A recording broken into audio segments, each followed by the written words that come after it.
ایک صاحب لکھتے ہیں کہ ایک شادی پہ جانے کا اتفاق ہوا. ایک میری جان پہچان والا شخص دور کونے میں ایک ٹیبل پہ بیٹھا تھا. میں اس کے قریب جا کے بیٹھ گیا. بڑی گرم جوشی کے ساتھ اس نے استقبال کیا. اس کے بعد تھوڑی دیر رسمی گفتگو اور پھر حالات حاضرہ پہ تبصرہ ہونے لگا. تو میں نے پوچھا ہاں بتاؤ کاروبار کیسا جا رہا ہے؟ تو اس نے ٹھنڈی آہ بھرتے ہوئے سرد لہجے میں کہا کہ بس یار نہ پوچھو مندی کا رجحان ہے. اس کا گاڑی کے پرزوں اور انجن آئل وغیرہ کا ریپیئرنگ کا کچھ کام تھا.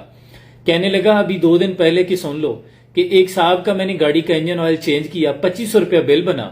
اس نے پیسے دیے اور چلا گیا. بعد میں پتہ چلا کہ 1000 کا نوٹ جعلی دے گیا ہے. میرے منہ سے نکلا کہ استغفر اللہ.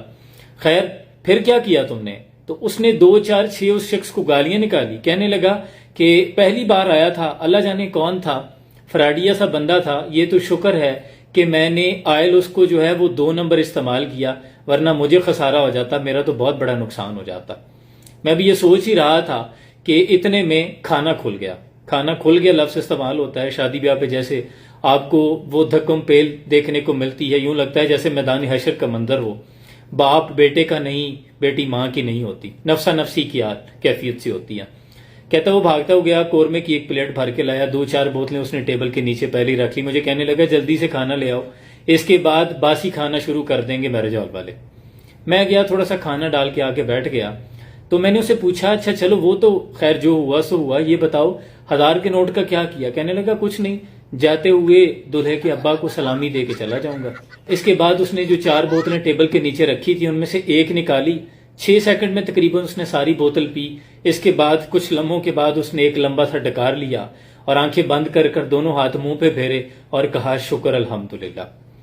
یہ بات گو کہ ازرہ تفنن میں کر رہا ہوں, لیکن یہ بہت بڑی تلخ حقیقت بھی ہے کہ جس معاشرے میں آپ نظر دوسری طرف پھیریں تو آپ کا ایک پینچر 2 4 پینچروں میں تبدیل ہو جائے, اور جہاں مرچ جو ہے وہ اینٹ کا برادہ ہو اور دودھ شہد آپ کو ہر چیز میں ملاوٹ ملتی ہو.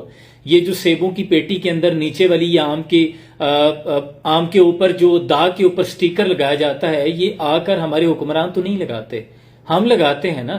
آپ جو چیز مرضی اٹھا لے آپ کو اصل چیز نہیں ملے گی. بلکہ ایک شاعر نے لکھا ہے کہ مرچ میں اٹھاؤں تو اینٹ کا برادہ ہے, شہد لیس چینی کی, دودھ پانی پانی ہے, اور چینلوں پہ بکتی ہے بھوک مرنے والوں کی, دیر تک رلاتا ہے رش تماشا بینوں کا.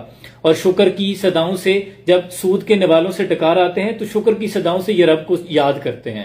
رب بھی مسکراتا ہے جب تاک راتوں میں یہ کچھ تلاش کرتے ہیں. اب آپ بتائیں کہ ہماری حالت کیسے بہتر ہو سکتی ہے؟